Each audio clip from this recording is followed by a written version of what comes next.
How to clean your silver jewelry at home. Silver is a precious metal that many people like to wear as jewelry.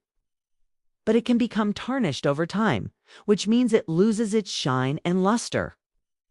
Luckily, you can easily clean your silver jewelry at home, so it looks like new again. In this video, I'm going to show you how to do it. Before we get started, I just want to say that not all methods work on all types of silver. For example, the cleaning solutions that I am going to talk about won't work on silver-plated jewelry because you'll end up removing the plating. So always test a small, inconspicuous area first before proceeding. Also, do UNT use these methods on silver items that have been glued or otherwise attached to other materials, as the solutions may damage those materials?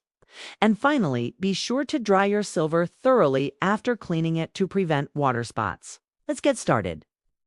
The easiest and safest way to clean silver is with baking soda and aluminum foil. This method is great for delicate items as well as those with gemstones. Start by making a paste with 1/2 cup of baking soda and 1/4 cup of water. Then place a piece of aluminum foil on your sink and pour some of the paste onto it. Place your silver in the paste and let it sit for 1 to 2 hours. Once the time has passed, remove your silver and rinse it under some water to remove any leftover paste. Then dry your silver and voila! It should be looking good as new. Another easy method is to make a cleaning solution with 1/4 cup of white vinegar and 1/2 cup of water. Add your silver and let it soak for 1 to 2 hours. After the soaking period has passed, remove your silver, rinse it under some water, and dry it. If you want a more intense cleaning, you can try using a product like Wright's Silver Cream.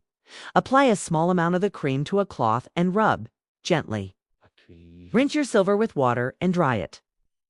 If none of these methods work, you may have to take your silver to a professional cleaner. Thanks for watching. Don't forget to subscribe for more videos. See you next time.